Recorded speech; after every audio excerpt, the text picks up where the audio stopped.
Été 2014, en Normandie, une certaine madame souhaite se débarrasser de son piano. Emmaüs n'en veut pas, alors elle le met en vente sur le site Le Bon Coin à 800 €. L'objet devient rapidement l'attention de toute une communauté, les passionnés du grand compositeur Hector Berlioz.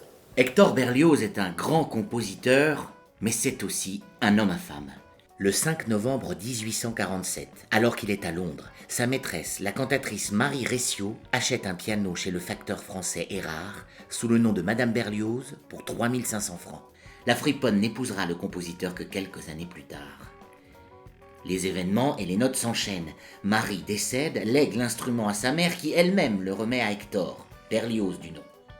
À la mort de ce dernier, un certain Édouard Alexandre, ami et mécène du compositeur, hérite de l'objet. On est alors en mars 1869. Le piano se volatilise. On perd sa trace jusqu'à ce fameux été 2014. Une vente postée par une Normande affole la toile.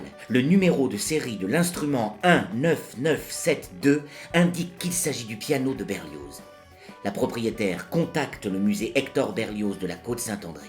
Sa conservatrice Chantal Spielmaker ouvre une véritable instruction. Archives, correspondances et registres du fabricant donnent des preuves solides. Il s'agirait du piano de Berlioz.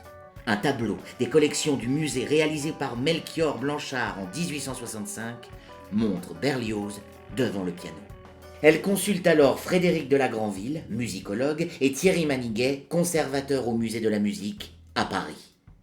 Les experts s'accordent sur la forte valeur patrimoniale du piano, symbole de la vie musicale au XIXe siècle, témoin de l'âge d'or de la manufacture Erard.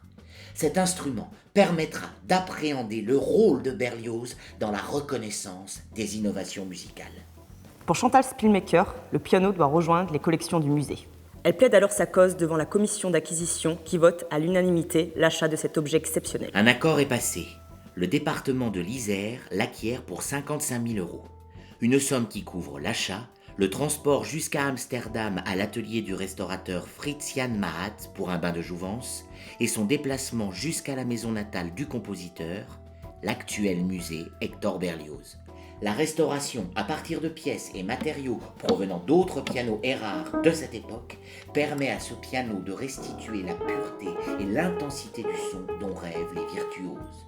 Plus qu'un objet d'exposition, l'instrument rénové est un véritable piano de salon qui ne demande qu'à être utilisé. Berliozement installé dans le grand salon depuis mai 2015, aux côtés du portrait peint par Melchior Blanchard, le chef-d'œuvre restauré demeure dans la maison d'enfance du compositeur.